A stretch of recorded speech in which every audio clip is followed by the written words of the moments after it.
Ang kapal ng mukha mo para landiin ang anak ko. Hayop kang malandi ka? Sabihin niyo na ho akong malandi at maharot, pero hindi po ako ganong klaseng babae. Maniwala naman po kayo sa sinasabi ko. Nagsasabi po ako ng totoo. Huwag ka nang magkaila pa. Kitang-kita ko lahat. Kitang-kita ko kung paano mo landiin ang anak ko.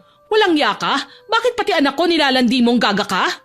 Masyado kayong naniniwala sa sarili niyo. Bakit hindi niyo tanungin ang anak niyo para malaman niyo ang totoo? Aba, tinuturuan mo pa ako kung anong dapat kong gawin? Kung ano ang nakita ko, yun na yun. Tama na yan. Ano bang pinaggagawa mo, Gloria? Ano na lang ang sasabihin ng iba kapag nalaman nila na nananakit ka ng kasambahay? Huwag mong kampihan ng dukhang sisira sa magandang imahe natin. Hindi mo ba alam, hinaharot niya ang anak natin. Ilang beses ko hubang sasabihin sa inyo na hindi ko nga ho nilalandi o hinaharot si Sir Alex. Magkaibigan lang ho kami, madam. Hindi ako naniniwala. Mas pinaniniwalaan ko ang sarili ko kesa sa ibang tao. Ito ang tandaan mo ha, maharot na yaya. Pagsisisihan mo ang ginawa mo. Hindi ko malilimutan ang tagpong yan sa buhay ko. Nang minsang sirain ng ibang tao, ang natitira kong respeto para lang protektahan ang sarili ko sa mga taong umaabuso sa pagkatao ko. Tawagin niyo na lang po ako sa pangalang Ruby. Ang kwentong ibabahagi ko po, karanasan ko nung 19 years old pa lang ako.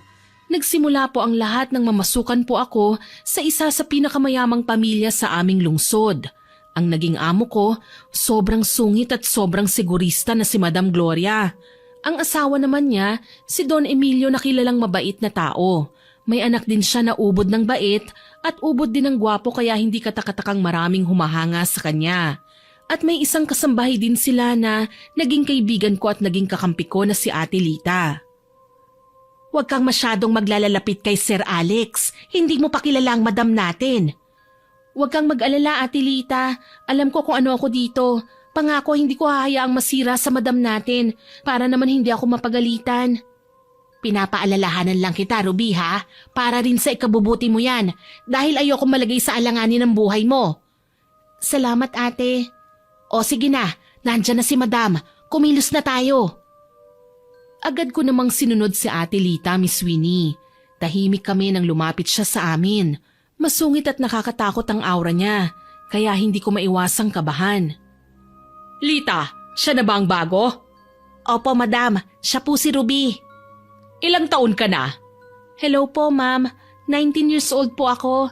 Kahit ano pong ipagawa niyo sa akin, gagawin ko. Madam ang itatawag mo sa akin, hindi ma'am. Hindi ako teacher para tawagin mong ma'am. Sorry po, madam. Sinabi mo ba kung ano ang mga dapat at hindi dito sa mansyon, Lita? Opo, madam. Sinabi ko na po sa kanya lahat ng bawal dito sa mansyon. Good. Dahil ayoko sa lahat ng tatanga-tanga at ayoko rin ng ganyang suot dito sa bahay. Hindi to bar para magsuot ng ganyan. Lita, bigyan mo siya ng mahabang uniform. Opo, madam. Sige na, Lita. Ipaghanda mo ako ng tsaa. Dalhin mo sa kwarto ko, ha? Opo, madam. Pumasok na nga sa kanyang kwarto si Madam Gloria, kaya naman nakahinga na ako ng maluwag. Kung kanina pigil hininga ako, ngayon hinahabol ko na ang paghinga ko. Agad namang sinunod ni Ate Lita ang pinag-uutos ni Madam Gloria, kaya naman pinagpatuloy ko na lamang ang pagpupunas ng mamahaling vase ng aming amo. Sobrang ganda talaga ng mansyong ito, pati na rin ang mga palamuti, sobrang ganda. Siguro mahal nito, no? Magkano kaya to? 50,000 bawat isa. Ay, pating! Nagulat naman ako nang may biglang sumagot sa katanungan ko sa aking sarili. Bigla akong natahimik dahil si Sir Alex pala yun, anak ni Madam Gloria at Don Emilio. Oh, bakit natahimik ka, Yaya? Wala po. Pasensya na po. Huwag kang mahiya sa akin. Hindi naman ako masamang tao o masungit. Tsaka, hindi ako pating, no? Pasensya na po. Kabilin-bilinan po ni Madam na walang sino man sa amin ang kakausap sa inyo. Ay, si Mama talaga. Wala naman si Mama rito eh. Kaya huwag kang matakot. Sorry po, sir. Pero ayoko pong mapagalitan ni Madam. Sige. Hindi ko na siya sinagot pa o nilingon man lang. Maya-maya lang, umalis na siya kaya naman nakahinga na ako ulit ng maluwag. Pagkatapos, tinignan ko ang paligid kung may CCTV bang nakalagay. Nang masiguro kong wala, tinapos ko na kagad ang pagpupunas. Pagkatapos, dumiretso na ako ng kusina para hugasan ng pinagkainan ng mga amo namin. Ruby, pagkatapos mo kumain na tayo ha. Nagugutom na ako eh. Alam mo ba, sobrang napagod ako sa inutos ni Madam. Hindi ko alam ate, hindi naman kasi tayo magkasama eh. Tsaka mauna ka na ate Lita, maya-maya na ako pagkatapos kong hugasan to. Ano ka ba? Kailangan na nating kumain dahil pag lumabas si Madam, sigurado akong hindi na tayo makakakain. Kaya kumain na tayo. Agad ko namang tinigil ang ginagawa ko. Pagkatapos kumain na nga kami. Sobrang sarap ng pagkain, hindi tulad ng kinakain namin sa probinsya. Hoy, huwag ka masyadong mabagal. Mamaya lumabas si Madam. Ano namang masama kung maabutan niya tayo? Tapos naman na yung trabaho natin. At saka break time na natin to. Huwag ka nang magtanong. Bilisan mo na lang kumain. Hindi tayo pwedeng makita ni Madam, magagalit yon. Ano? Bakit naman siya magagalit? Ano ba to? Kailangan nating kumain para makapagtrabaho ng maayos. Huwag ka nang maraming tanong. Sa susunod ko na lang ipapaliwanag sa'yo. Huwag ka nang makulit, pwede ba? Sige na nga. Basta ipangako mong sasabihin mo sa akin ang dahilan ha, ate. Oo na. Ipinagpatuloy ko na nga ang aking pagkain. Kita ko ang takot at pag-aalala ni Ate Lita habang sunod-sunod ang pagsubo niya sa aming kinakain. Nang matapos kami, agad din namin itong niligpit. Pagkatapos, muli ko nang pinagpatuloy ang paghuhugas. Paano? Doon muna ako sa labas ha? May inuutos sa akin si Madam eh. Basta ayusin mo ha? Ayokong mapagalitan ka.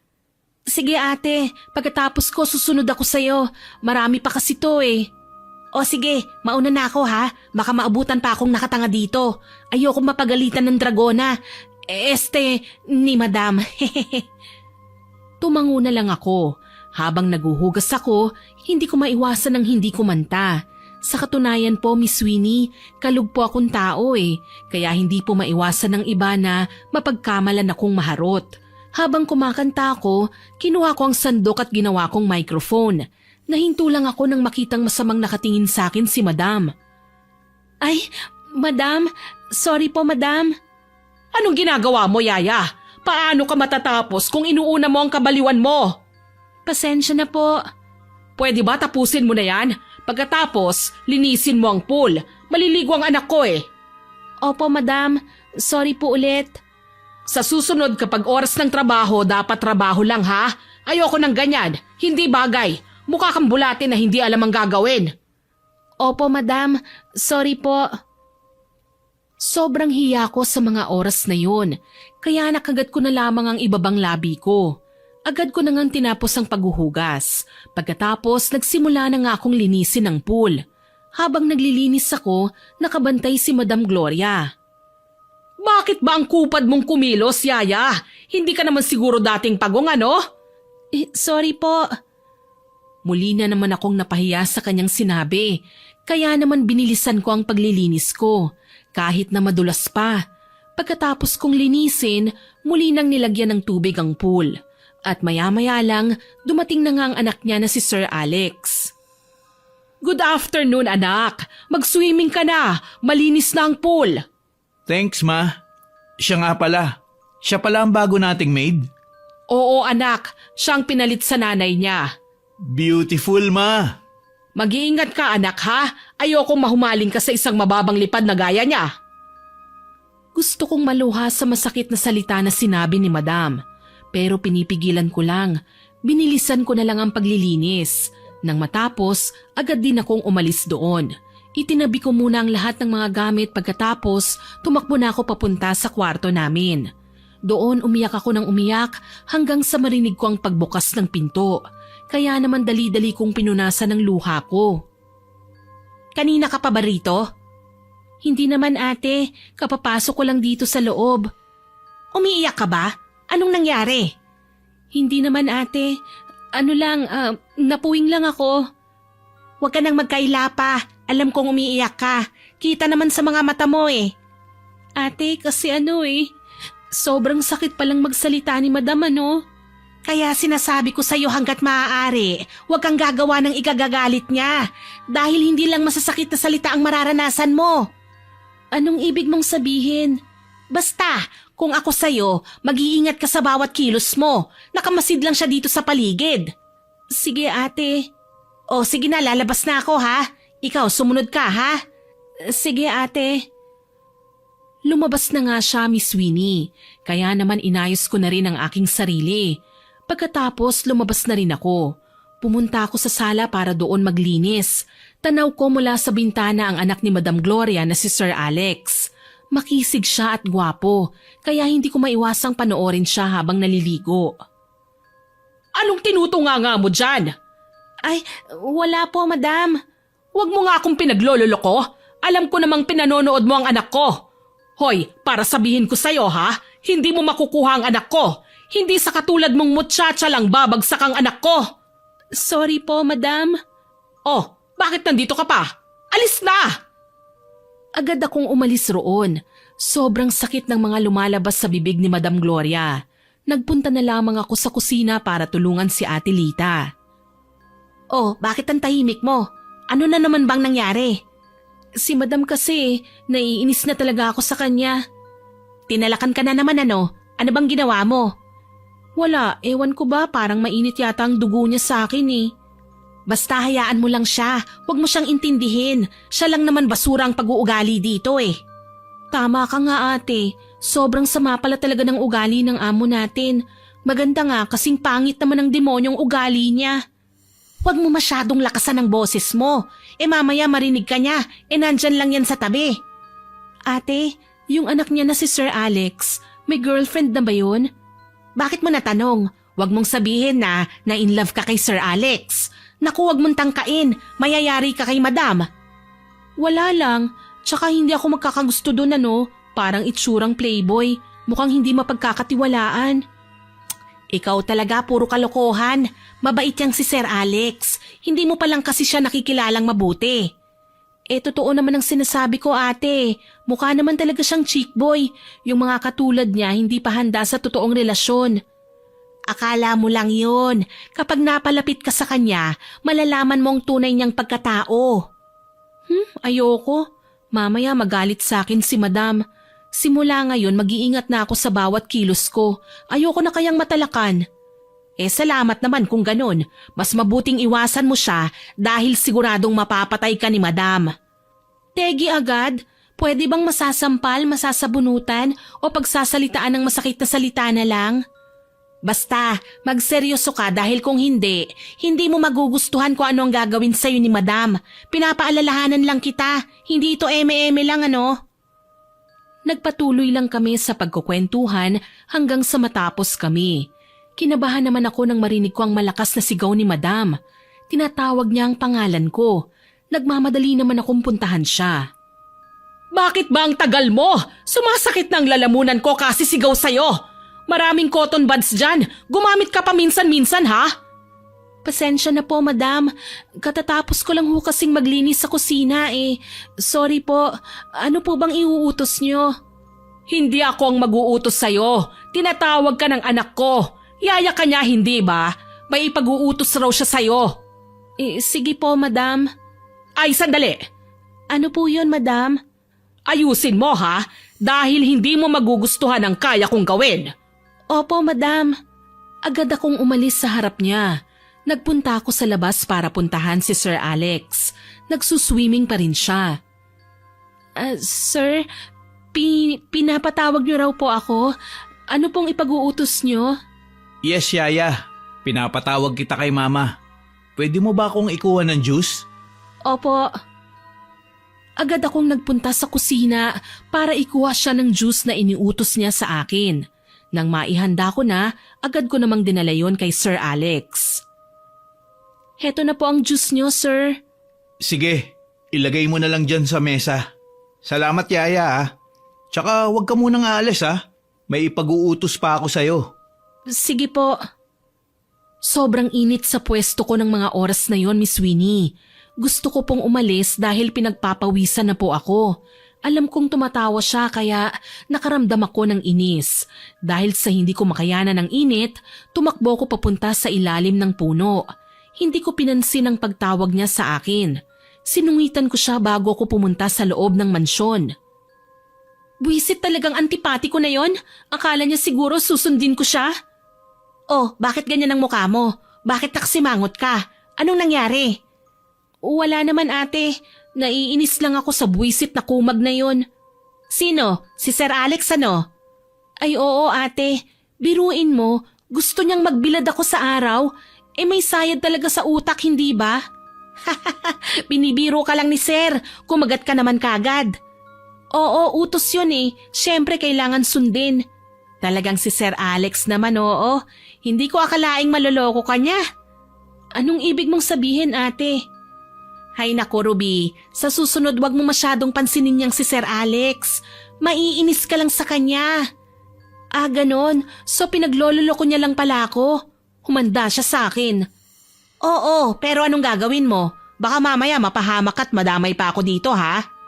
Huwag kang mag-alala, hindi ka madadamay. Humanda siya sa akin. Tignan ko lang kung hanggang saan ang galing niyang manloko. Anong iningiti-ngiti mo dyan? Para akong kinakabahan sa gagawin mo ah. Hoy girl, kung ano man yung balak mo, wag mo nang ituloy ha. Ninisian ko na lamang siya, Miss Winnie. Hindi na ako kumibo pa. Nagpaalam ako sa kanya na pupunta muna sa kwarto namin. Pagdating ko doon, nagpalit ako ng maid's uniform. Tignan ko lang kung hanggang saan ang galing mo, Sir Alex. Sabi ko sa sarili ko habang tinitignan ang sarili ko sa salamin. Hindi po sa pagmamayabang, sadyang may alindog at ganda po ako.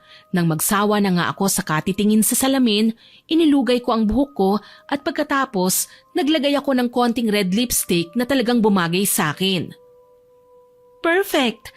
Tignan ko lang kung hindi ka maglaway. Ngising sabi ko. Bago ako lumabas, tinanggal ko ang 2 botones ng suot kong blouse. Pagkatapos, dumiretso ako sa labas para magdilig ng halaman. Sa mga oras na yon, naroon pa rin si Sir Alex. At hindi nga po ako nagkamali. Natulala siya sa akin kaya naman palihim akong natawa. Mas lalo akong nagpapansin kaya naman napansin kong umahon siya sa pool at lumapit sa akin. Nice beauty, ha? May sinasabi po kayo? Ah, wala. Magpapakuha sana ako ng juice.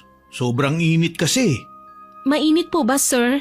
Parang hindi naman po ah. Tsaka paano po kayo maiinitan? Kaliligo niya lang po, hindi ba? Hindi. Mainit kasi sa pool lalo na't nakakita ako ng chicks. Saan po? Wala naman, sir ah. Basta. Sige na, ikuha mo na ako ng juice. Naiiling na lang akong sumunod. Pinagtimpla ko na nga siya ng juice. Pagkatapos agad ko rin yung dinala sa kanya. Sir, heto na po ang juice nyo. Malamig po yan at masarap. Talaga? Gaano ba kasarap? Kasing sarap ko. Joke. May ipag-uutos pa po ba kayo? Wala na. Pero diyan ka lang ha. Ang ganda kasi ng view eh. Bakit po? Baka po makita ako ng mama nyo. Ayoko pong mapagalitan ha. Okay lang yan. Tsaka gusto ko rin kasing makipagkwentuhan sa'yo eh. Pwede ba? Kung hindi mababawasan ng sahod ko, bakit hindi? Ay, bakit ba natatakot kang mabawasan ng sahod mo? Siguro ikaw ang breadwinner ng pamilya nyo, no? Hindi naman sa ganon. Siyempre, kailangan ko silang tulungan. Tsaka matanda na sila para magtrabaho. Wala ka bang mga kapatid? Meron, hindi nila kakayanin ng mga trabahong ganito. At isa pa, menor de edad sila. Talagang hero ka ng pamilya nyo. Nakakabilib ang mga babaeng kagaya mo. Huwag kang mabilib. Ako, hindi ko talaga kaya ang trabahong ito pero kailangan eh. Wala akong choice kundi ang gawin ito. Maswerte pala ako? Oo, dahil ako mahirap. Ikaw, di ba nasa iyo na ang lahat? Pera, yaman, kaya wala ka nang hihilingin pa. So akala mo porke mayaman, masaya na? Oo naman, hindi ka ba masaya? Hindi. Paano ako magiging masaya kung sarili ko mga magulang pinabayaan ako? Pinabayaan? Oo. Wala silang ginawa kundi ang magpayaman na magpayaman. Samantalang nakalimutan nila ang kaisa-isa nilang anak. Lumaki ko sa pangangalaga ng maid namin, si Aling Marta. Martha? Anong apelyido? Marta Vasquez. Martha Vasquez? So ikaw palang kinukwento ng nanay ko. Sobrang tigas raw ng ulo pero tinuring na raw niyang anak. Talaga? So nanay mo pala si Aling Marta? Bakit hindi mo siya kamuka? Eh di wow. Oh, bakit galit ka? Alam mo ikaw, kung hindi lang kita boss, mababatukan kita eh. Pwede mo namang gawin yun eh. Kung gusto mo, pwede tayong maging magkaibigan. Kaibigan, pwede ba yon? Mayaman ka samantalang ako, isa lang akong mahirap. Huwag mo ngang binababa ang sarili mo. Walang masama sa pagiging mahirap. Ang masama ay yung gamitin mo ang katayuan mo para lang mangalipusta ng tao. Tama ka, buti alam mo, kasi may mayayamang akala mo na bili na ang buhay mo. Actually, merong ganyan. Tulad ni Ma'am. Hindi ko nga alam bakit ganyan ang trato niya sa mga maids namin samantalang galing din siya sa ganyan. Talaga? Dati kayong mahirap? We, parang hindi naman halata eh. Si Mama oo, pero ang father ko, mayaman na talaga. Hindi naman ako makapaniwala sa mga kinuwento ni Sir Alex, kaya't napapaisip ako kung bakit ganun ang trato sa amin ng kanyang ina. Ilang oras din siyang nakipagkwentuhan hanggang sa makita kami ng kanyang ina. Alex, pinapatawag ka ng papa mo. Ma, pwedeng mamaya na lang. Nag-e-enjoy ako rito. Tsaka nakikipagkwentuhan pa ako kay Yaya. Hindi pwede. Magagalit ang papa mo. Sundin mo na lang ako. O ikaw, ano pang tinutunganga mo rito? Tsaka bakit ganyan ang suot mo? Ma, hayaan niyo na po si Ruby. Tsaka wala namang masama sa suot niya eh. Maganda nga eh. Kita ko sa mga mata ni Madam Gloria ang inis sa akin. Habang pinapagalitan ni Madam ang kanyang anak, bigla namang dumating si Don Emilio. Oh, pinapagalitan mo ba ang anak mo? Malaki na yan para pagalitan mo ah. Abay oo, hindi ka pa ba sanay? Tsaka hindi ako magagalit kung hindi gumagawa ng mali ang anak mo. Pabayaan mo na ang anak mo. Halika, doon na lamang tayo sa kwarto. Kaya lumalaki ang ulo eh, dahil kinukonsinti mo. Mama, tama naman si Papa eh. Malaki na ako, kaya hindi mo na ako dapat pang pagalitan. May magagawa ba ako kung may konsentidor na ama? Hindi naman ako konsentidor, sweetheart. Siya nga pala, siya na ba ang anak ni Marta? Oo, siya ang anak ni Marta. Ewan ko ba dun? Bakit ang anak ang pinagtrabaho niya? Magandang araw, Yaya. Anong pangalan mo? Ruby ho, Ruby? Abay, kay gandang pangalan ah. Kasing ganda mo, Yaya. Hindi ko akalaing may anak pala si Marta na ubod ng ganda. naku salamat din po Don Emilio, pero hindi naman po ako ganun kaganda. Walang anuman, Nineng. Ilang taong ka na ba? Mukhang bata ka pa ha. 19 po. Bata ka pa pala. Sinusungitan ka ba nitong madam mo? Kung sinusungitan ka niya, pagpasensyahan mo na ha. Hindi ako kagad nakasagot sa tanong ni Don Emilio. Pansin ko kasi ang matalim na titig sa akin ni Madam Gloria. Hindi ba't may gagawin ka pa, Yaya? Tumulong ka na kay Lita. Opo. May gagawin pa nga po pala ako. Pasensya na po, madam. Huwag mo naman takutin si Ruby. Tinatanong ko lang naman siya eh. Pansin kong natatawa si Sir Alex nang mapansing hindi ako kumikibo. Nagpaalam na ako dahil hindi ko na kaya ang titig sa akin ni Madam Gloria. Pagsapit naman ng gabi, bago kami matulog ni Ate Lita, naghugas pa rin kami ng pinagkainan ng amo namin. Pagkatapos nito, matulog na tayo ha, dahil maaga pa bukas ang gising natin. Hindi pa ako inaantok ate, magkwentuhan muna tayo, tsaka ngayon lang naman tayo magpupuyat eh. Sige na nga, hindi pa rin naman ako inaantok. Agad naman naming tinapos ang gawain. Pagkatapos pumunta na kami sa kwarto namin para makapagpahinga. Grabe no, bakit si Madam sobrang sungit? Samantalang dati rin pala siyang mahirap. Nakakapagtaka lang talaga no. Kanino mo naman nalaman yan? Ikaw ha, masyado kang tsismosa.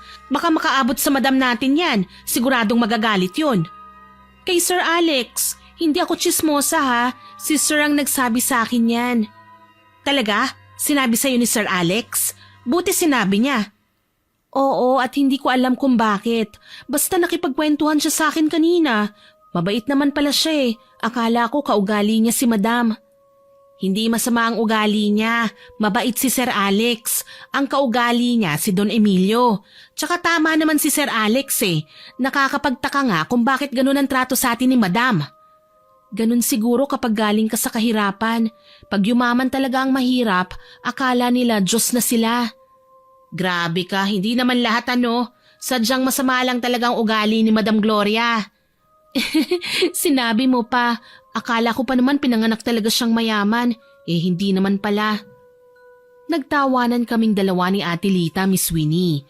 Hindi na namin namalayan ang oras sa pagkakwentuhan hanggang sa pagpasyahan na naming matulog. Kinabukasan, maaga kaming gumising para maglinis. Ang toka ko ng araw na yon, magwalis sa bakuran. Abala ko noon nang biglang lumapit sa akin si Sir Alex. Good morning, Beauty. Ang ganda ng araw, no? Kumikislap ang ganda niya lalo na kapag nasisinaga ng araw. Hindi po Beauty ang pangalan ko. Ruby po, Ruby. Tsaka Yayang itawag niyo sa akin. Baka pumarinig kayo ng mama niyo, no? Alam ko naman. Alam mo, ikaw, bilib ako sa'yo. Dahil napakasuplada mo sa akin eh. Samantalang maraming babae nagkakandara pa sa akin. Hindi ko nakasalanan yon. Tsaka amo kita kaya dapat umiwas ka sa mga kagaya ko. Tsaka hindi ako katulad ng ibang mga babae dyan na porkit pogi ang kaharap magbibigay na kagad ng motibo. Nakakadiri kaya. Ano naman kung maid ka? Anong problema dun? Kahit pakasalan kita, wala silang magagawa. Basta. Ayoko lang napagalitan ako ng mama mo. Tsaka pwede sir, kung wala kang matinong sasabihin, please lang layuan niyo na ako. Masyado ka naman takot sa ma'am ko. Hindi naman kita ginugulo Wala naman akong ginagawang masama sa'yo eh. Hindi basta ayoko lang na magalit sa akin si Madam. Pero hindi ako takot sa kanya. Ayoko lang maging bastos sa nakatatanda sa akin. Okay, sabi mo eh. Pero hindi kita iiwasan. Tsaka paano ko gagawin yun dito ako nakatira. At isa pa, magaan ang loob ko sa'yo. Sabi ko nga, ay basta iwasan mo na ako dahil ayokong magalit si Madam sa akin. Ayokong mawalan ng trabaho. Huwag kang matakot sa kanya. Mabait naman si Mama. Hindi ko lang talaga alam kung bakit ganyan ang trato niya sa tulad mo. Ewan ko sa'yo, mabait ba yun? Huwag mo nga akong pinaglololo ko. Kung mabait ang mama mo, hindi dapat ganyan ang trato niya sa amin. Okay, sige na. Tama ka na.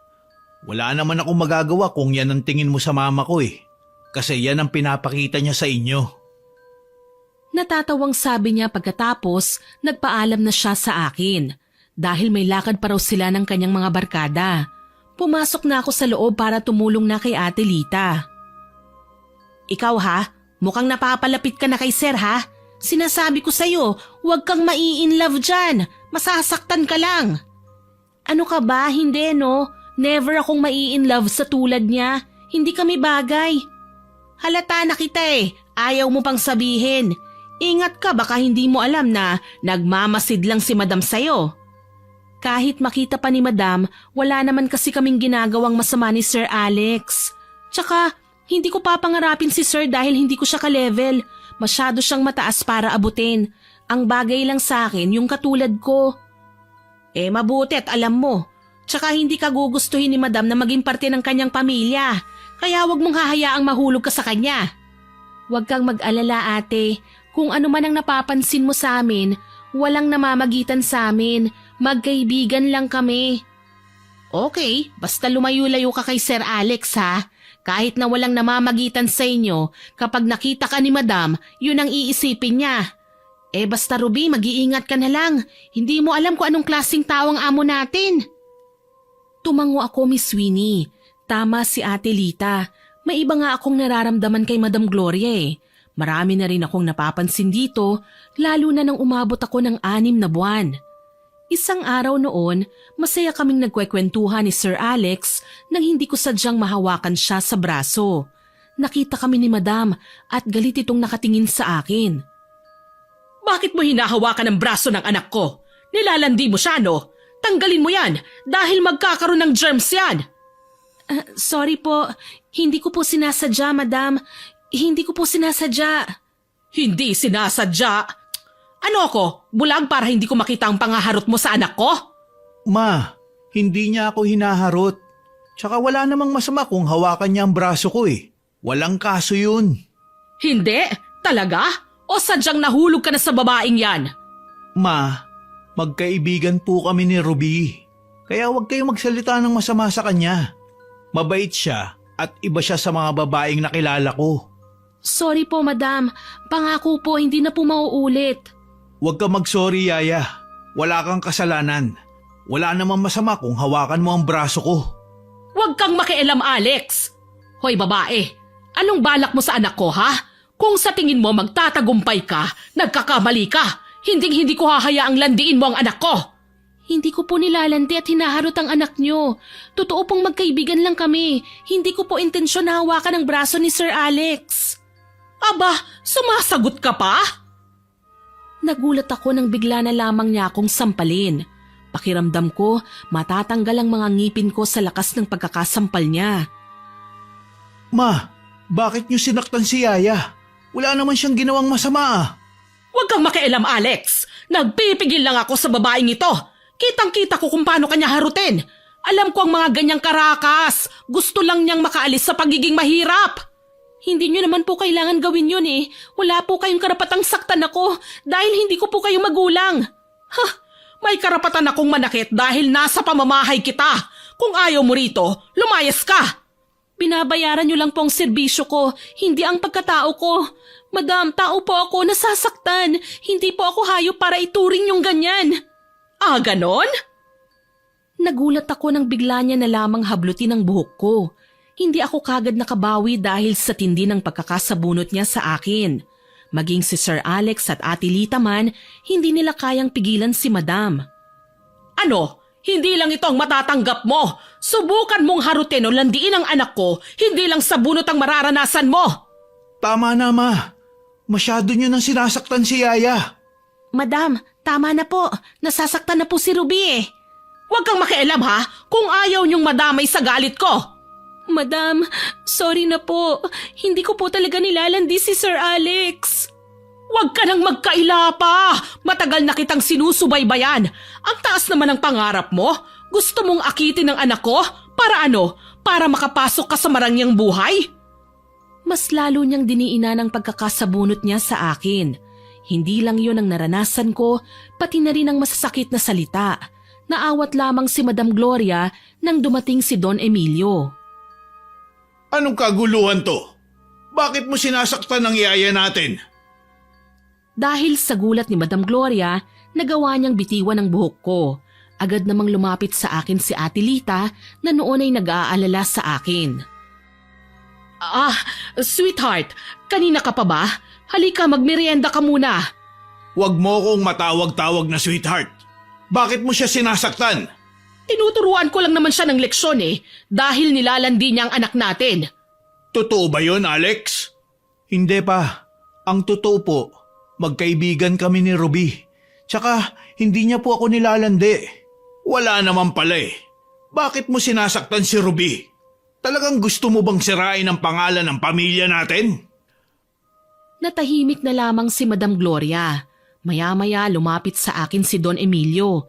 Siya na ang humingi ng dispensa sa ginawa ng kanyang asawa. Ruby, I'm very sorry kung ano man ang ginawa sa iyo ng asawa ko. Sana, huwag kang umalis dito. Ayos lang ho. Kasalanan ko rin naman po eh. Hayaan niyo't lalayuan ko na po si Sir Alex. Hindi. Ngayon ko lang nakitang masaya ang anak ko. Kaya wag mo siyang lalayuan. Tsaka wala namang problema kung may mamamagitan man sa inyo. Sweetheart, masisira ang reputasyon natin. Hindi mo ba naiintindihan yon? Bakit? Saan ka ba galing? Saan ba kita pinulot? Hindi ba't sa pagiging katulong mo rin? Kung alam kong lalaki ang ulo mo, hindi na sana kita minahal pa. Nakita ko ang inis sa mukha ni Madam Gloria. Padabog siyang pumasok sa loob. Muli namang bumaling sa akin si Don Emilio. Ruby, pagpasensyaan mo na ang asawa ko. Hindi ko akalaing kaya niyang manakit. Naiintindihan ko po. Wala na po sa akin yon, Don Emilio. Kasalanan ko rin naman po eh. Siya, sige na. Papasok na ako sa loob dahil kakausapin ko pa siya. Salamat po, Don Emilio. Pasensya na rin po kung dahil sa akin nagkatampuhan kayo ni Madam. Huwag mo nang alalahanin pa yun, Yaya. Ako ang dapat na humingi ng tawad para sa ginawa ng asawa ko. Salamat pa. Ako na po ang bahala kay Yaya. Tumango na lamang si Don Emilio. Iniwan na niya kami ni Sir Alex. Nginitian pa niya ako bago umalis. Ayos ka lang ba? May masakit ba sa'yo? Wala naman. Tsaka yun lang naman ang ginawa niya sa akin eh. Sorry sa ginawa ng mama ko ha. Hindi ko akalain na gagawin niya yun sa'yo. Ayos lang yun, Sir Alex. Kasalanan ko rin naman eh. Masyado kasi kung lumalapit sa'yo. Totoo po bang hinaharot kita? Ganun ba ang nararamdaman mo? Bakit may sir na naman? Yaya, wag mo na akong tawaging sir. Hindi ako teacher para tawagin mo ng ganyan. Simula po ngayon gagalangin ko na po kayo. Ayoko na pong maulit ito. Nakita niyo naman po ang galit ng mama niyo oh. Ruby, wag mong isipin ang mga sinabi ni mama ha. Yung sa atin ang intindihin mo. Magkaibigan tayo. Sir, nakita niyo po ba kung anong nangyari? Kaya dapat layuan niyo na ako. Nakakatakot po ang mama niyo eh. Baka mamaya hindi na ako makauwi ng buhay niyan eh. Agad akong tumakbo papunta sa kwarto namin ni Ate Lita. Doon iniyak ko ang lahat ng mga nangyari. Mabuti na lang naroon si Ate Lita na nag-aalala sa akin. Tama ka nga ate. Dapat ko na nga layuan si Alex. Kung hindi ko nga lang talaga kailangan ng trabahong ito, aalis na ako eh. Huwag mo nang intindihin pa si Madam. Umiwas ka na lang kay Sir Alex ha? Opo ate. Simula ngayon iiwas na ako sa kanya. O sige, dito ka muna ha. Ikukuha na lang kita ng pagkain. Hindi ka pa kasi nanananghalian eh. Tumango na lamang ako, Miss Winnie. Paglabas ni Ate Lita, humiga na lamang ako. Hindi ko pa rin mapigilan ang luha na ayaw pang tumigil. Grabe naman si Madam, Lord. Bakit ganun ang trato niya sa akin? Samantalang magka-level rin naman pala kami. Yun ang nasa isip ko. Pinunasan ko na ang luha ko nang pumasok na sa loob si Ate Lita. Hindi ako kagad humarap sa kanya dahil sigurado kong mahahalata niyang umiyak ako. Kumain ka na. Siguradong nagugutom ka na. Sana hindi ka na nag-abala pa, ate. Ano ka ba naman? Tayo na nga lang ang magkakampi dito tapos hahayaan na lang kita. Hindi kaya ako ganyang klaseng tao. Alam ko naman yon, Ate Lita eh. Ang akin lang naman napapagod ka rin. Tsaka hindi pa naman ako gutom eh. Magpakatatag ka. Ganyan talaga ang buhay. Hindi laging madali pero kailangan nating lagpasan. Alang-alang sa mga mahal natin sa buhay. Ninitian ko na lang siya, Miss Winnie. Tinanggap ko ang pagkain na binigay niya. Pagkatapos kong kainin yon, ako na ang nagpresintang maghugas. Sa mga oras na yon, wala si Madam. Natutulog kasi siya ng ganong oras. Nang mailapag ko na ang pinggan sa lababo, nagulat ako nang may bisig na yumakap sa aking tiyan. Kaya naman napahiyaw ako sa gulat. Ay, daga! Dahil sa gulat ko, bigla ko na lamang siyang siniko at tinadyakan. Pero laking gulat ko na lamang na si Sir Alex pala ang yumakap sa akin. Aray! Ang sakit ha! Sorry, hindi ko sinasadya, Sir Alex. Bakit mo ba kasi ginawa yun? Ano bang pumasok sa kokote mo para yakapin ako? Okay lang. Kasalanan ko naman, Yaya eh. Pero Yaya, wag mo naman akong layuan. Hindi ko kaya. Sorry ulit. Sige na, papasok na ako sa kwarto namin ha. Aalis na sana ako nang bigla niyang hawakan ng braso ko. Magpupumiglas sana ako nang hilahin niya ako papunta sa kwarto niya. Halo-halong kaba ang nararamdaman ko sa mga oras na yun. Sir Alex, anong ginagawa natin dito? Iniiwasan mo kasi ko. Tapos ayaw mo pang sumagot sa sinabi ko. Di ba sinabi ko na sa'yo? Ayoko na ng gulo. Ayoko na ring masaktan dahil sa pakikipagkaibigan ko sa'yo. Masyadong binibigyan ng mali siya ng mama mo ang pagkakaibigan natin. Nag-usap na kami nila mama. Hahayaan niya na raw ako na makipag-usap sa'yo. Sigurado ka? Sinasabi mo lang yan para hindi kita layuan eh. Tumigil ka na. Mukha ba akong nagbibiro? Seryoso ko. Okay, sabi mo kung okay na at wala ka nang sasabihin, aalis na ako. Ayoko kayang makita ang mama mo. Ayaw mo nun? Iisipin nilang may ginagawa tayo at kapag nangyari yun, magpapakasal kagad tayo. Che, dyan ka na nga. Natatawa lang siya, Miss Winnie. Aminin ko man sa hindi, kinikilig ako sa sinabi niya. Ang totoo, may feelings ako para kay Sir Alex na pilit ko namang nilalabanan. Dahil alam kong langit siya na mahirap abutin. Ilang linggo ang makalipas nang mangyari yon. Naging maganda ang pakikitungo sa akin ni Madam Gloria sa hindi malamang dahilan.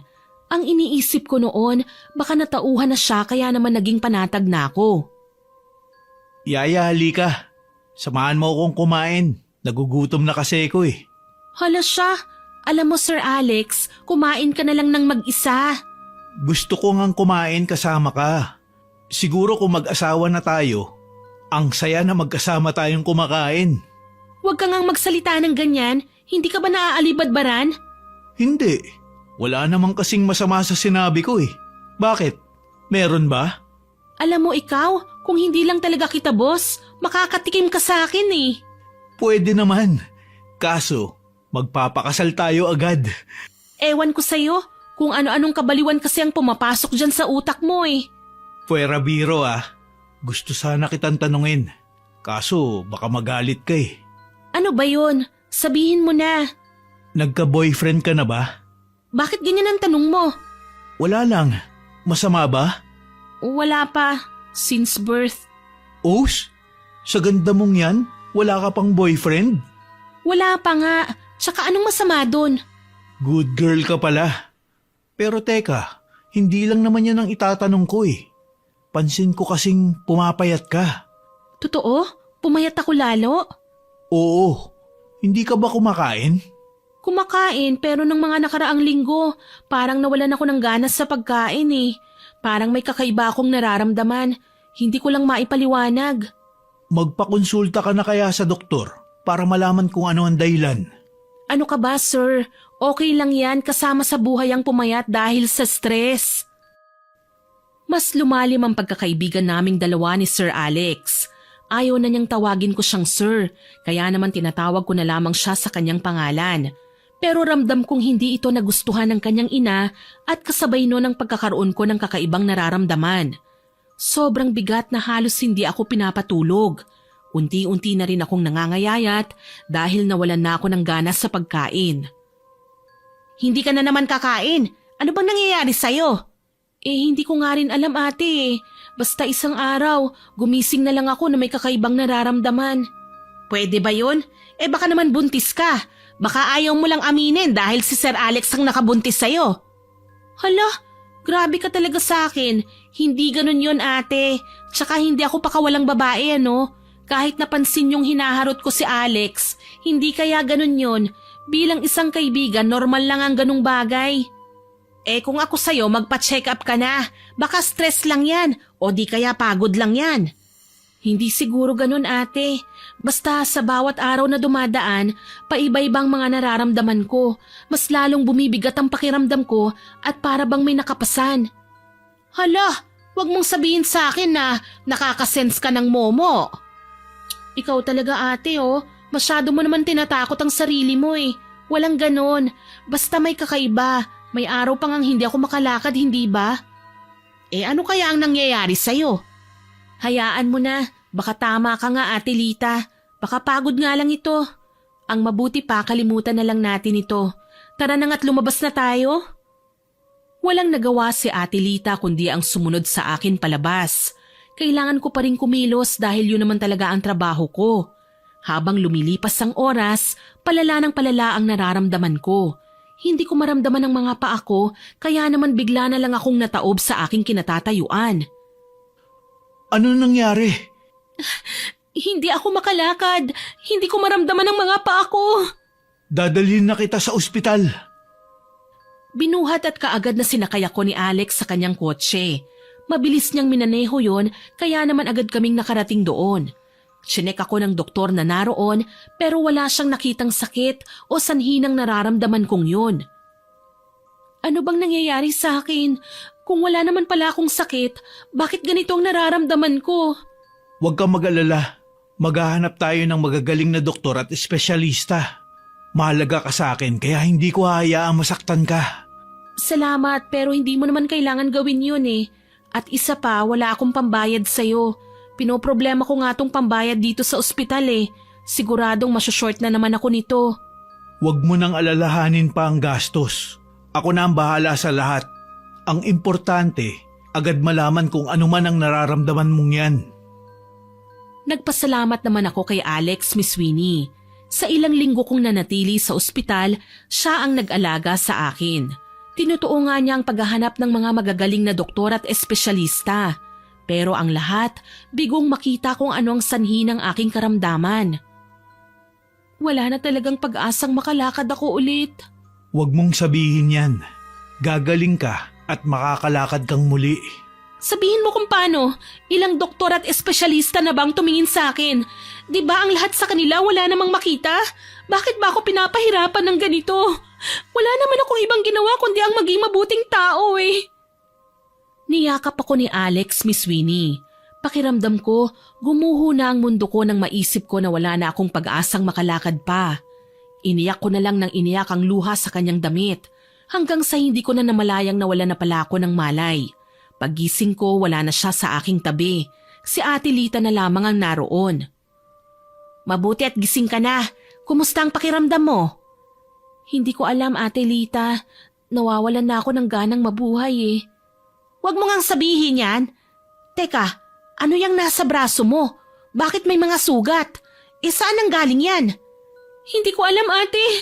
Ha? Hiyaw ko nang bigla na lamang kumirot ang mga sugat na yon. At ang malala pa, may lumalabas na mga naglalakihang uod sa aking mga sugat na siyang kinatakot ko at maging ni Ate Lita. Anong nangyayari? Hindi doktor ang kailangan mo, kundi isang albularyo. Albularyo?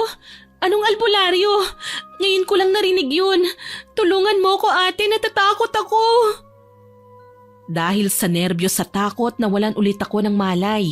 Pero ang diwa ko, nanatili pa ring gising. Nasa isang madilim at nakakatakot na paligid ako. Nakita ko si Madam Gloria na masamang nakatingin sa akin habang nakangiti.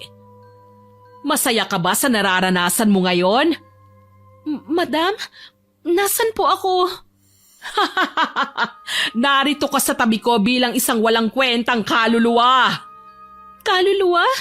Tignan mo kung gaano nagdurusa ang katawan mo dahil sa kalandian mo. Hindi totoo yan. Panaginip lang ito. Isang panaginip lamang ito. Nagustuhan mo ba ang ginawa ko sa'yo? Kulang pa yan. Hindi ko kayo maintindihan. Akala mo ba nananaginip ka? Hindi ito basta panaginip lang. Gusto mo bang malaman kung anong nangyayari sa'yo? Ano pong ibig niyong sabihin? Binarang lang naman kita. Bilang ganti sa panglalandi mo sa anak ko. Ano bang kasalanan ko sa inyo, madam, para gawin mo sa akin ito? Hindi mo alam o sadyang nagtatanga-tangahan ka lang? Kung ano man ang dahilan nyo, hindi na dapat umabot sa ganito. Para sa isang napakaliit na kamalian lang, babarangin nyo ko. Maliit na kamalian? Matatawag mo bang maliit na kamalian lang ang panglalandi mo sa anak ko? Madam, ilang beses ko bang sasabihin at uulitin sa inyo na hindi ko nga nilalandi ang anak nyo? Makitid ba ang utak nyo? Hindi ka na makakawala pa. Ilang linggo na lang ang itatagal mo sa mundong ito. Hindi totoo yan. Hindi! Tawa lang siya ng tawa hanggang sa itim na usok ang bumalot sa kanya. Iyak naman ako ng iyak. Hindi ko alam kung paano makakaalis roon. Nagdarasal ako na sana hindi mangyari ang sinabi ni Madam Gloria. Dahil nakulong ang kaluluwa ko sa isang madilim na lugar na hindi pamilyar sa akin. Pinagmasdan ko ang aking katawan na naghihirap sa matinding karamdaman. Nakita ko ang pag-aalala at awa ng mga taong nagmamahal sa akin. Lalong-lalo na si Alex at Ate Lita. Hindi ko na kayang makita siyang nahihirapan, Ate Lita. Hindi lang yaya ang turing ko sa kanya. Sir, mabuting tao si Ruby. Bakit nagkaganyan siya? Ako na lang sana nakaranas ng ganyan. Mahal ko siya. Mahal na mahal ko si Ruby. Hindi lang kaibigan kundi minamahal ko siya. Maging ako, sir, naaawa rin sa kanya. Para ko na nga siyang kapatid eh. Sana naman gumaling na siya. Hindi ko kaya, Ate Lita. Hindi ko kayang mawala siya sa akin. Sir, sa palagay ko, hindi pangkaraniwan ang lahat ng sugat sa kanyang katawan. Sigurado akong may gumawa ng hindi maganda sa kanya. Anong ibig mong sabihin? Sa palagay ko, binabarang siya, sir. Barang? Ano yun? Isang itim na mahika ang ginagamit ng mga mambabarang at mangkukulam. Kapag gusto nilang makaganti sa taong galit sila, kanila itong binibigyan ng sakit o mas malala pa, kamatayan. Kung totoo man yan, paano natin siya mapapagamot? May kilala ko. Alam kong matutulungan niya tayo. Dinig ko ang sabi ni Ate Lita. Kahit na nakahiga lang ang aking katawan at parang isang patay, nakikita at naririnig ko ang mga nangyayari. Inilabas nila ako sa ospital ng araw ding yon at pagkatapos, dinala nila ako sa isang albularyo. Nandito na tayo, sir. Agad tumango si Alex. May isang matandang lalaki ang lumabas at nagmano roon si Ate Lita. Pinapasok nila kami at sinabi kagad ng albularyo na binarang nga ako. Kung ganun, Lo, kaya niyo po ba siyang gamutin? Tumango ang matandang albularyo at sinimulan na nga akong gamutin. Sobrang bigat at hindi ko makayanan ng unti-unti nang may pumapasok sa aking katawan. Maya-maya, may isang nilalang ang sumanib sa katawan ko. Halos kinokontrol na niya ang katawan ko sa mga oras na yon. Habang ako, hirap at pagod ang aking nararamdaman. Galit namang kinausap ng albularyo ang kaluluwa sa katawan ko. Lahat nagulat maging si Alex. Si Madam Gloria ang may gawa nun sa akin. Ma? Ikaw ang may gawa nito kay Ruby? Galit na inipit ng albularyo ang mga daliri ko sa paa. Ramdam ko rin ang sakit at pagod sa mga oras na yon dahil hindi nito makumbinsi si Madam Gloria. Kahit anong pakiusap na gawin, ayaw niyang makinig. Ang sama mo, Ma. Ang sama-sama mo. Hindi ko akalaing kaya mong gawin to. Grabe, madam. Akala ko level up na yung kasamaan nyo. May mas level up pa pala dyan. Ma, tama na. Nakulo, wag nyo siyang hayaang magtagumpay. Ma, nakikiusap ako. Tanggalin niyo na ang ginawa niyo kay Ruby. Mahal na mahal ko siya, Ma. Tawa lang ng tawa si Madam Gloria at napahiyaw naman siya nang muli na naman siyang pahirapan at gamitan ng mga orasyon na panlaban sa kanya. Galit na sinabi ng albularyo na kung hindi siya mapapakiusapan, mapipilitan siyang ibalik sa kanya ang barang na ginawa niya sa akin. Kaya naman natakot si Madam Gloria kaya sinunod niya ang albularyo. Nakita kong may pinapagpag siya sa aking katawan. Maging sa mga binti ko, parang may inaalis siya. Nang matapos, muling nag-orasyon ang albularyo at nooy pinaalis niya ang kaluluwa ni Madam Gloria sa aking katawan. Pagkatapos, nakita ko ang liwanag na bumalot sa aking katawan at sa pagmulat ng mga mata ko, nasa sarili kong katawan na ako. Salamat sa Diyos, gising ka na. Sobrang nag-alala ko sa'yo. Natatakot ako. Natatakot ako dahil alam ko na ang lahat ng nangyari sa akin. I'm very sorry. Hindi ko akalaing mas matindi pa pala ang gagawin sa'yo ni Mama. Ayoko nang bumalik sa mansyon. Ayoko nang maulit ito. Iiwan mo na ako? Ito lang ang paraan para hindi na ako saktan ng mama mo. Mahal kita. Mahal na mahal kita, Ruby. Hindi ko kayang iwan mo ko. Naririnig mo ba yung sinasabi mo? Hindi ko gugustuhin magkaroon ng biyan na napapatay sa akin. Kaya sorry, Alex. Maghanap ka na lang ng iba. Hindi siya kumibo. Umagos ang luha sa kanyang mga mata, kaya naman nakaramdam ako ng awa. Umabot ng 1 linggo nang tuluyan ng gumaling ang mga sugat ko. Nagpasya na akong umalis roon. I'm sorry, Iha. Hindi ko alam na grabe pala ang ginawa sa'yo ng asawa ko. Hindi ko akalaing kaya niyang gawin yun. Salamat po, Don Emilio. Napakabuti po ninyo. Aalis ka na ba talaga? Hindi na ba magbabago ang desisyon mo? Hindi na po, Don Emilio. Buo na po talaga ang desisyon ko. Kung yan talaga ang desisyon mo, wala na talaga akong magagawa. Sayang lang, dahil tulad ni Lita, nakatagpo rin ako ng isang napakabuting kasambahay. Kaya nakakapanghinayang dahil naging espesyal ka sa aking anak. Aalis na po ako, Don Emilio. Maraming salamat po ulit. Niyakap na nga ako ni Don Emilio. Pagkatapos lumabas na ako. Hindi ko na nilingon pa ang mansyon. Umuwi ako sa probinsya namin at doon na lang naghanap ng trabaho. Maraming katanungan ng mga magulang ko nang makita ang itsura ko. Pero minabuti ko na lamang itago. Pinalabas ko na lang na naaksidente ko. 1 buwan pa ang lumipas, unti-unti nang nabura ang mga peklat na naiwan ng mga sugat. At kasabay noon ang pagtatrabaho ko sa isang karinderya bilang isang tindera. Kaya kahit papano, hindi ko na naiisip ang mga nangyari sa akin. Hanggang sa isang araw, hindi ako pumasok sa trabaho noon. Habang nag-aayos ako sa aking sarili, nang tawagin ako ng aking ina na may bisita raw ako. Kaya agad akong lumabas para puntahan ang sinasabi ng aking ina. Nagulat ako nang makita kung sino ang bisita ko. Alex? Kumusta ka na? Balita ko, okay ka na raw. Oo. Hindi mo ba ako papapasukin? Tara, pasok ka. Pinapasok ko siya sa loob at pinaupo sa sofa. Pagkatapos, ipinaghanda ko siya ng merienda. Ilang minuto yon bago ako bumalik. Pagpasensyahan mo na kung ito lang ang hinanda ko ha. Hindi kasi katulad ng sa inyo eh. Tsaka pagpasensyahan mo na rin ang bahay namin. Ayos lang. Oo nga pala, anong ginagawa mo rito? Paano mo nalaman ang probinsya namin? May access ako sa'yo. Kaya alam ko kung saan ka pupuntahan. Tsaka gusto kita makita at makausap. Ang tagal na rin nung huli kitang nakita at nakausap eh. Ganun ba? So ano bang pag-uusapan natin? Gusto kong humingi ng tawad sa'yo. Sobrang laki ng kasalanan ni Mama. Shh! Huwag ka nga maingay. Hindi alam ng mga magulang ko ang nangyari sa akin. Hindi mo sinabi? Oo nga, at hindi ko balak sabihin sa kanilang nangyari. Magagalit kaya sila? Natawa na lang si Alex.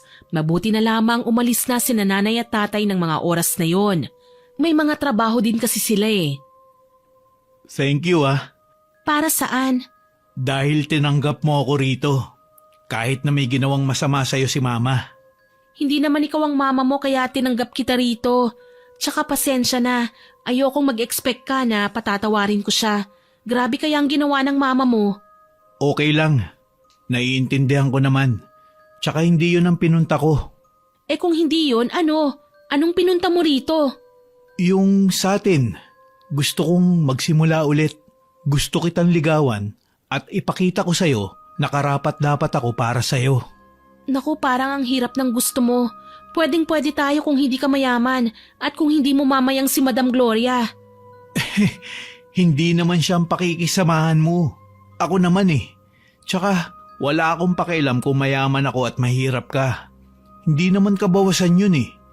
Mahal kita dahil minamahal kita at alam kong ganun rin ang nararamdaman mo para sa akin.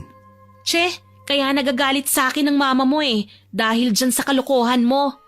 Hindi ako nagloloko. Nagtatapat ako ng totoo kong nararamdaman.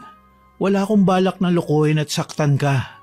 Handa akong talikuran ng pamilya ko para sa'yo. Eh di ikaw na. Sinasabi mo lang yan para makuha mo ang gusto mo. Pagkatapos lolokohin mo rin ako sa huli. Grabe naman yang nasa isip mo.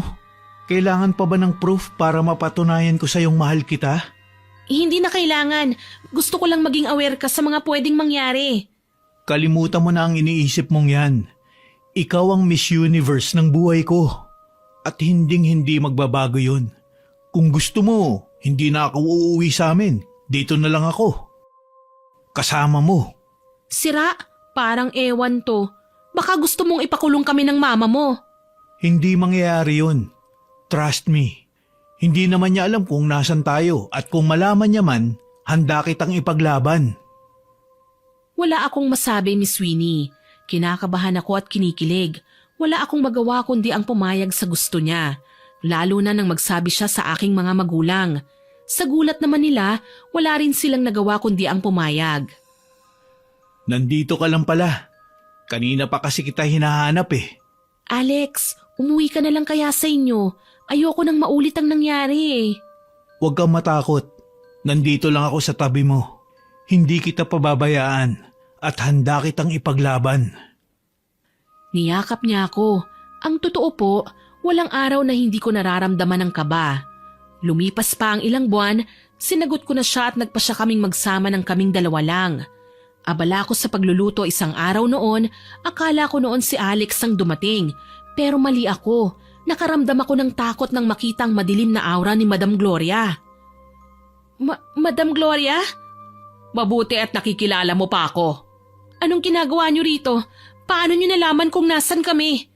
Ganyan mo ba pakikitunguhan ng biyenan mo? Huwag ka nang magkunwari pa. Alam ko naman kung anong pinunta niyo rito eh. Mabuti naman at alam mo, nasan si Alex? Nagtatrabaho siya. Nagtatrabaho? So inaalila mo ang anak ko? Ang kapal ng pagmumukha mo! Galit na lumapit sa akin si Madam Gloria.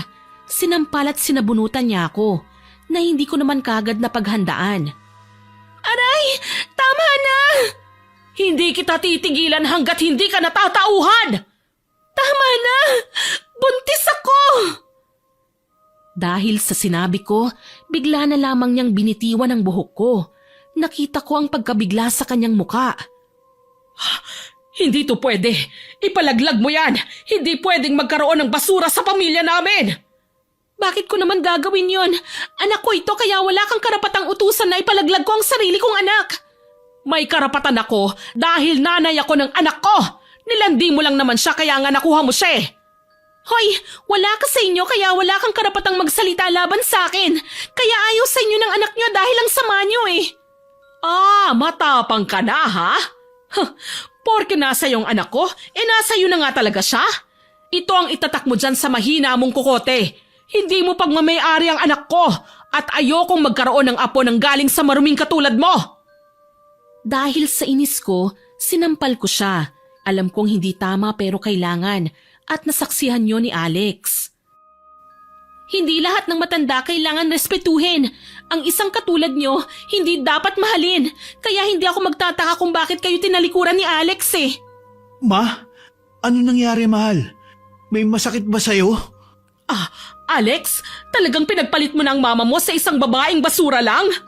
Ma, pakiusap umalis ka na. Masaya na kami, kaya nakikiusap ako sa'yo, ma. Huwag mo na kaming guluhin. Kung hindi kita kayang idaan sa usapan, idadaan kita sa santong paspasan. Mamili ka, Alex. Iiwan mo ang babaeng yan o babarangin ko siya. Mamili ka. Ma, tama na please. Lubayan mo na kami ni Ruby. Sana hindi mo pagsisihan yung desisyon mo. Kapag may ginawa ka sa kanya, sisiguraduhin kong pagsisisihan mo rin, ma. Kakalimutan kong magulang kita. Umalis na si Madam Gloria. Inalalayan naman akong umupo ni Alex. Binigyan niya ako ng tubig at nag-aalalang pinagmasdan. Okay ka lang ba? Natatakot ako, Alex.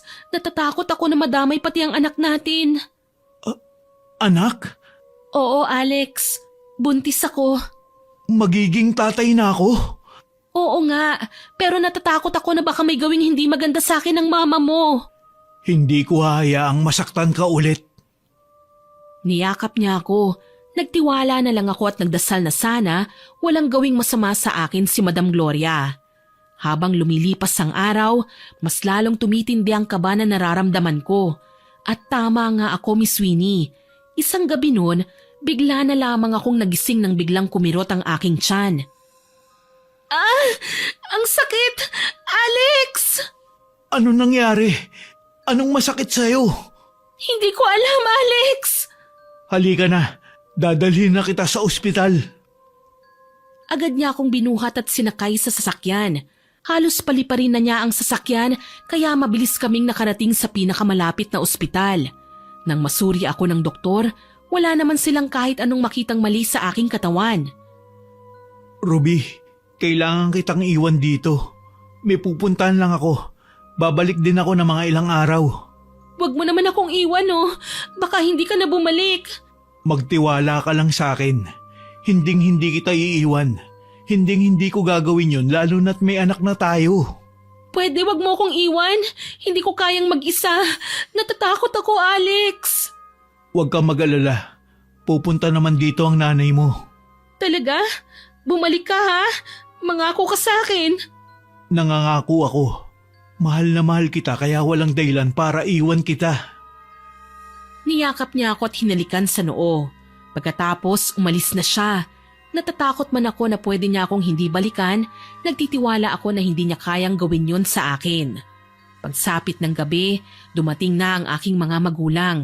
Kita ko ang pag-aalala nila sa akin, lalo na nang muli na naman akong mamilipit sa sakit. Pakiramdam ko, parang hinahalukay ng kung anong bagay ang nasa loob ng tiyan ko. Nag-aalala ako na baka bigla na lang mawala ang aking pinagbubuntis. Nang humupa na nga ang sakit, binigyan nila ako ng inumin. Natatakot ako, inay. Natatakot ako na baka mawala ang anak ko. Niyakap ako ng aking ina na noon ay umiiyak na rin. Mabuti na lamang, naroroon sila habang wala si Alex. Ilang araw ang lumipas, wala pa rin siya. Mas lalong tumindi ang sakit na nararamdaman ko at dahil doon, nalaglag nga ang pinagbubuntis ko. At yun din ang dahilan ng pagguho ng mundo ko. Nawalan ako ng pag-asang mabuhay at halos hindi makausap ng aking mga mahal sa buhay. Hanggang sa bumalik si Alex kasama ang ama niya na si Don Emilio. Ruby, ayos ka lang ba? Nandito na ako. Hindi na kita iiwan. Wala nang anak natin. Wala na siya. I'm sorry, Ruby. Hindi ko nakita si Mama sa mansyon. Ilang araw ako naglagi ron, pero hindi ko siya nakita. Basta na lang daw umalis si Mama na walang dahilan. Ito na nga bang sinasabi ko eh. Dapat hindi na ako pumayag na maging tayo. Ngayon nagdurusa ako dahil sa kagustuhan mo. Huwag mong sabihin yan. Mahal na mahal kita. Hayaan mo't nagpatulong na ako kay Papa na hanapin si Mama. I'm sorry, Iha. Ginawa ko ng lahat para mahanap si Gloria pero wala eh. Nagtatago siya at ang balita, umuwi na siya sa kanilang probinsya. Hindi ko pala lubusang kilala ang asawa ko. Isa pala siyang mambabarang. Hindi niyo po kailangang humingi ng tawad. Kasalanan ko rin po ang mga nangyayaring ito sa akin. Hindi, Iha. Inggit ang meron sa asawa ko. Akala niya, kapag pumasok ka sa buhay namin, sisirain mo ang pamilya namin. Don Emilio, kahit kailan hindi ko po binalak na sirain ang pamilya niyo. Alam ko yun, Iha. Yun ang hindi niya maintindihan. Sadyang makitid lamang ang kanyang pag-iisip. Hayaan mo, hindi ko hayaang mawala ka sa akin. Nawalan na ako ng anak kaya hindi ko hayaang mawala ka pa sa akin. Mahal na mahal kita. Yumakap ako sa kanya, Miss Winnie. Alam kong mahirap para sa kanya ang mga nangyayari dahil mismong ang sariling ina niya ang kakalabanin niya. Hindi na ako magtatagal. Babalik na ako sa Maynila. Baka bumalik na ron si Gloria. Basta't ipinapangako ko na kapag nahanap ko siya, sisiguraduhin ko magbabayad siya. Mag-iingat po kayo, Pa. Iha, magpakatatag ka. Alang-alang sa anak ko. Pa, dadalhin ko siya sa albularyo kung saan namin siya pinagamot ni Ate Lita. Ang mabuti pa, bayaran mo na ang bills niya at ilabas siya rito. Ngayon din ay pupunta tayo sa albularyong sinasabi niyo. Tumango si Alex. Nang araw ding yon, inilabas na nga nila ako sa ospital. Pagkatapos, dinala kong muli ni Alex sa albularyo. Tamang-tama dahil naroon si Ate Lita. Pumasok na kayo, may gustong sabihin sa inyo si Lolo. Agad naman kaming pumasok at doon sinabi ng albularyo ang lahat. Ibinenta daw ni Madam Gloria ang kaluluwa niya sa demonyo para mapagtagumpayan ng matinding pambabarang sa akin. Dahil ang kaluluwa ko raw, hawak na ng demonyo at ilang linggo na lang raw ang aking itatagal. At si Madam Gloria raw, patay na. Wala na bang ibang paraan para matanggal ang barang? May paraan pero mapanganib. Maaaring mamatay si Ruby. Sige, nakahanda ako kung ano man ang sasapitin ko. Ganon din naman eh. Mamamatay pa rin naman ako, hindi ba? Pero Ruby, hindi ako papayag. Baka may iba pang paraan. Wala nang iba pang paraan. Yun lang ang natitirang paraan para matanggal ang barang. Ipinaliwanag ng albularyo ang lahat. Kailangan daw naming makausap ang kaluluwa ni Madam Gloria para kumbinsihin siyang tanggalin ang barang sa akin. Kahit ayaw ni Alex, wala siyang magawa dahil pumayag ako para makaligtas sa kamatayan. Sinimulan na nga ng albularyo ang ritual. Pinaupo niya ako sa palibot ng kandila. Pinagitnaan nila ako at sinimulan ng albularyo na mag-orasyon. Nakaramdam ako ng matinding lamig sa aking katawan at ang mabigat na presensya ng isang nilalang. Nakita ko sa aking isipan ang isang nakakatakot na itsura ni Madam Gloria. Nang matapos ng albularyo ang ritual, tinawag niya ang pangalan ni Madam Gloria. Kinukumbinsi niya ito pero hindi niya magawa. Hanggang sa si Alex na mismo ang nagtangkang kumbinsihin ng kanyang ina na noon ay nakasanib sa aking katawan. Nakikiusap ako, Ma.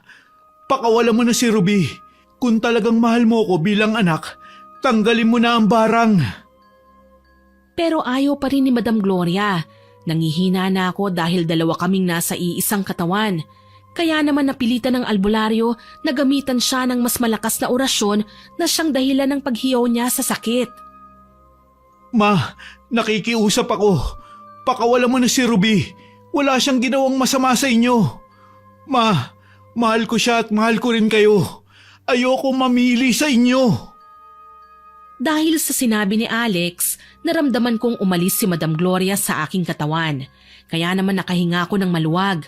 At dahil sa tulong ng albularyo, nagising na rin ako. Ruby, okay ka lang ba?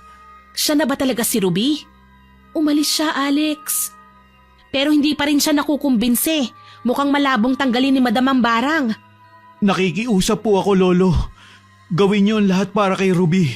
Handa ako magbayad kahit magkano.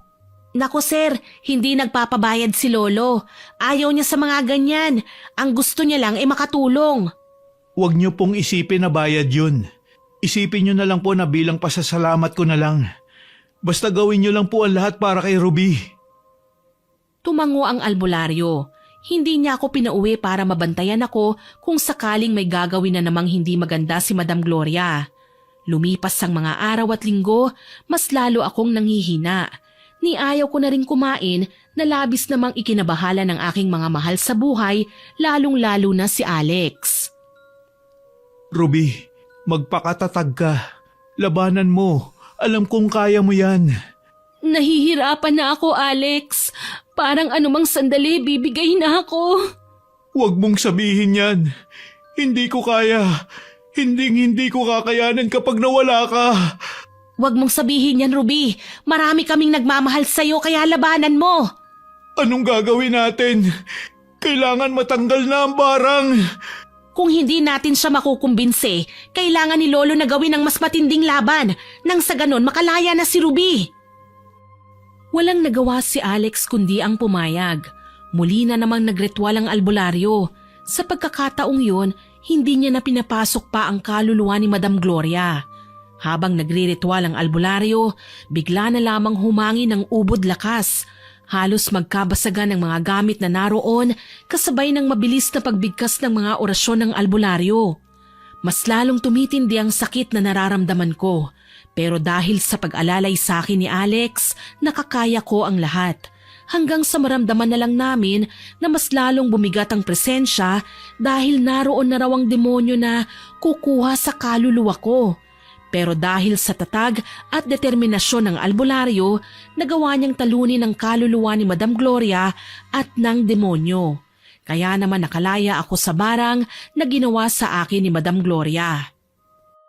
Tapos na! Malaya ka na, Ruby! Wala na ang barang sa kanya. Ano nangyari kay Mama? Hindi mo na kailangan pang alamin, Sir Alex. Ang importante, malaya na siya sa barang na ginawa ng mama mo. Maraming salamat sa inyo. Utang ko ang buhay ko sa inyo. Ano ka ba? Para na kitang nakababatang kapatid, kaya wag mong isipin ang utang na loob na yan. Niyakap ako ni Ate Lita, kaya kahit nangihina ako, niyakap ko rin siya pabalik. Isang linggo ang makalipas, dinala ko sa mansyon ni Alex at doon nagpagaling. Ruby, pagkatapos ng lahat, sana patawarin mo ko. Bakit ikaw ang humihingi ng tawad? Ang mama mo nga ang may kasalanan sa akin eh. Alam ko, pero ako na ang humihingi ng tawad sa lahat ng ginawa sa'yo ni Mama at sa anak natin. Ayos na sa akin, Alex. Kalimutan na natin dahil hindi ko na gustong maalala pa. Ruby, kung papayagan mo ko, pwede ko bang hingin ang kamay mo? Bakit? Anong gagawin mo? Huwag kang matakot. Kaya ako gustong hingin ng kamay mo dahil gusto kong magpakasal sa'yo. Yun ay kung papayag ka. Alam mo Alex, hindi mo ako madadaan sa kalokohan mo. Alam ko na yan. Mukha ba akong nagloloko? Ruby, nakahanda na ako. At napatunayan ko sa sarili ko na ikamamatay ko kapag nawala ka sa akin. Ang OA ha? Sige na, oo na. Talaga? Nagpo-propose ka na? Nasaan ang singsing? Oo nga pala. Pero hindi na siguro kailangan yun. Dahil ang importante, pumayag ka na. Ah, ganon. Sige, wag na. Hindi na ako papayag. Ito naman, hindi ka na mabiro. Siyempre hindi pa ngayon. Okay. Sigurado ka na ba talaga? Baka nabibigla ka lang. Hindi ah. Siguradong sigurado ako. Kung papayag ka, sa 1 linggo, magpapakasal na tayo. Masyado ka namang atat sa lagay na yan, ano? Siyempre naman. Niyakap ako ni Alex, Miss Winnie. Sobrang saya ko nang mag-propose siya sa akin at pagkatapos, tinutuon niya ang sinabi niya na kaagad akong pakakasalan. Naku, anong susunod dyan? Siyempre, anak agad. Eh kung suntukin ko kaya yung mukha mo. Pwede ba akong makigulo sa kulitan ninyo? Ay, kayo po pala, Don Emilio. Huwag mo na akong tawagin sa ganyan. Pamilya na tayo, kaya papa na ang itawag mo sa akin. Hindi pa po ako sanay, Don Emilio eh. Papa. Masasanay ka rin, Iha. Maraming salamat kahit na sa kabila ng lahat ng nangyari, pinakasalan mo pa rin ang anak ko. Mahal ko po ang anak niyo pa, kaya walang dahilan para mawala ako sa kanya. Paano? Kailangan ko nang mauna sa bahay. Sige po pa, mag-iingat kayo. Salamat po sa pagtanggap niyo sa akin pa. Tumango si Don Emilio, napapa na kung ituring ko na rin. Pagkatapos umalis na siya, kaya kami na lamang ang naiwan. Nagpaalam na rin kami na uuwi na dahil kailangan ko nang magpahinga. 1 buwan ang nakalipas, unti-unti ko nang nakalimutan ang masamang nangyari sa akin. Kasabay noon ang pagpapatawad ko sa mama ni Alex. Salamat sa lahat, mahal ko. Ikaw lang ang nagpatunay na totoo nga ang pag-ibig. Ikaw ang nagbigay ng kulay sa mundo kong madilim. Salamat sa'yo. Mahal na mahal kita, Alex. Sana wala nang maging hadlang sa pagmamahalan nating dalawa. Wala na talaga. At kung meron man, hindi ko hahayaang mawala ka sa akin. Kamatayan lang ang makakapaghiwalay sa atin.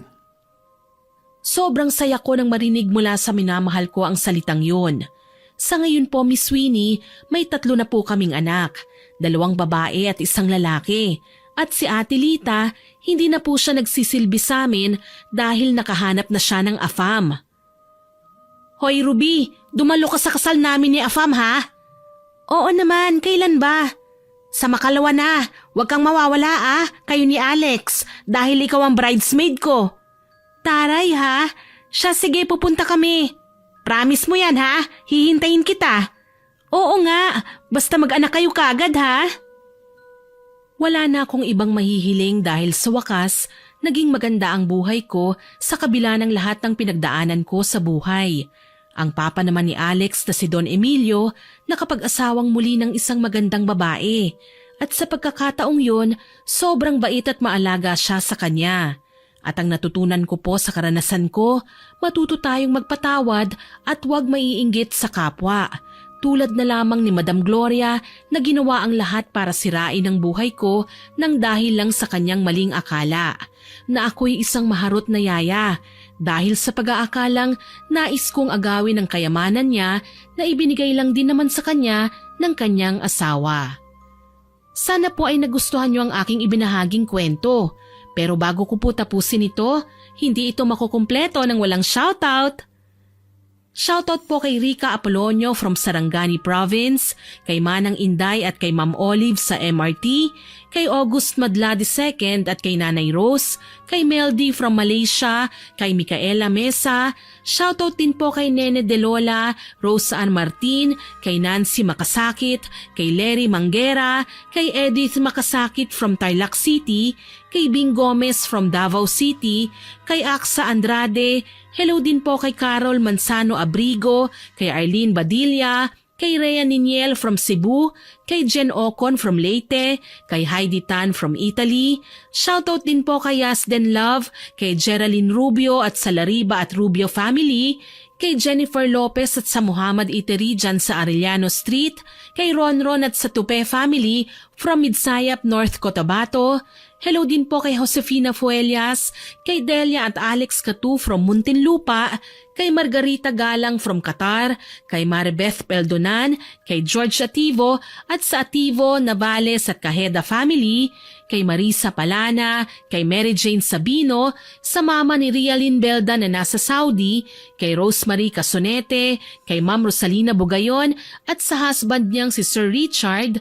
Shoutout din po kay Angelica Grimpula, kay Rai at Sagaledo family, kay Maggie Espehon from Dubai, kay Leonard Brian Odan at kay Louie Ann Odan na nakikinig po dyan sa atin sa Ormoc City, kay Nilda Dultra, kay Joyce at kay Chef Del, kay Netsi Astrologo, kay Rose Binosa, kay Colin Esperal at kay Mary Ann Go. Hello din po sa Jonel Company, kay Sheena May Diana Bronyo, kay Jocelyn Guerrero at kay Hyra Hilario. Shoutout din po kay Corazon Damaulaw, kay Senon Kayabyab, kay Ikang at Gilbert from Pandi, Bulacan, kay Rubelin Torres, kay Affectionate Cheeseboard na si Eileen Agustin, kay Dinah Mamilya from Bacolod City, kay Norilyn Rivero at sa asawa niyang si Marlon San Pablo at sa Beso family at Rivero family. Shoutout din po kay Crizel Rosel at sa Rosel family, kay JM Ariola at kay Maris, kay Gloria Taer at sa buong team ng Jania Fried Chicken sa Angeles City, pati na sa boss nilang si Boss Boyet, Madam Rose, Janine, Jania, Jerry, Jimmy, Joven, Jera, Leonard, Papa Opong, Mama Lol, Ajay, Kawil, Mike, Toto, Tigas, Monding, Gian, Vincent, Yael Tantan, kay Weng at kay Wendy. Maraming salamat po sa lahat ng nakinig at nagkomento. Abangan niyo pa po sana ang mga susunod kong upload ha, at huwag kalilimutang mag-subscribe, like, share and comment sa stories natin. Para po mabilis niyong makita kung may bago tayong upload, pindutin niyo lang po ang notification bell para lagi kayong updated. Ang goal po natin ay maka 100k subscribers tayo ha, kaya naman po aasahan ko pa rin po ang inyong suporta. Muli, ako po si Miss Winnie na nagpapasalamat sa inyong pakikinig.